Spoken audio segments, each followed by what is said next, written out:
ગોરખનાથ મંદિર હુમલા કેસના આરોપી મુર્તુજા અબ્બાસ રહેમાનીના રિમાન્ડ રવિવારે સાંજે પૂરા થતાની સાથે જ એટીએસની ટીમ કમાન્ડોની સુરક્ષામાં તેને કોર્ટમાં લઈ ગઈ હતી, જ્યાં તેને એસીજીએમ કસ્ટડી કોર્ટમાં રજૂઆત કરવામાં આવી હતી, જે દરમિયાન એટીએસ દ્વારા તમામ પુરાવાના આધારે રિમાન્ડ વધારવા માટે અરજી કરાઈ હતી અને કોર્ટે તેના રિમાન્ડ લંબાવતા તેના રિમાન્ડ 16મીએ બપોરે 2 વાગ્યા સુધી લંબાવાયા છે।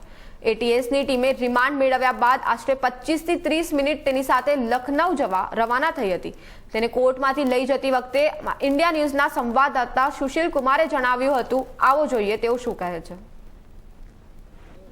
गोरखनाथ मंदिर पे देर शाम हुए हमले के आरोपी मुर्तजा अब्बास रहमानी को जब रिमांड उसकी खत्म हो गई तो उसके बाद एटीएस उसे लेकर के इसी दीवानी कचहरी में पहुंची थी। और आप देखेंगे कि तकरीबन 45 मिनट पहले उसे कमांडो की सुरक्षा में लेकर के एटीएस यहां पे आती है और बाकायदे उसे अंदर लेके जाती है। सफ़ेद रंग का गमछा बांधे हुए मुर्तजा अब्बास रहमानी को लेकर के जब एटीएस अंदर आती है, उसके बाद तकरीबन 25 से 30 मिनट अंदर रहती है और उसके बाद न्यायालय के सामने जो अर्जी दाखिल की गई थी रिमांड बढ़ाने की, उसको लेकर के फिर उसके बाद रिमांड जो मिल जाता है तो उसे एटीएस लेकर रवाना हो जाती है लखनऊ के लिए। 16 तारीख 2 बजे तक रिमांड उसकी बढ़ा दी गई है। वकील साहब हमारे कुछ मौजूद हैं, इन लोगों के अंदर भी काफ़ी उत्सुकता थी, सुबह से पूरी भीड़ लगी थी। अब मुर्तजा अब्बास रहमानी को लेकर के एटीएस यहाँ पहुंची थी, कितने वक्त पहुंची, कितने देर अंदर थी और क्या कुछ स्थिति थी?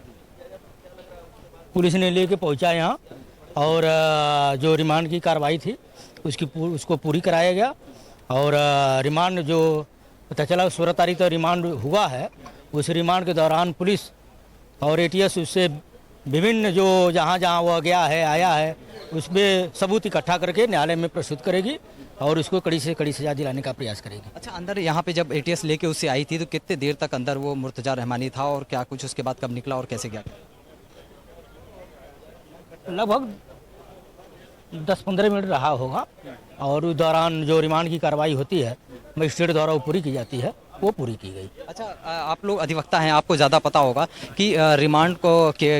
लेने के लिए क्या क्या अर्जी दाखिल की गई होगी। न्यायालय ने उसे रिमांड दिया, क्या सुनकर के रिमांड दिया होगा और अब वो लेकर के एटीएस लखनऊ के लिए रवाना हो गई। जो जांच एजेंसी है वो कोर्ट के सामने प्रस्तुत करती है कि मतलब हमको अभी और सबूत इकट्ठा करने हैं,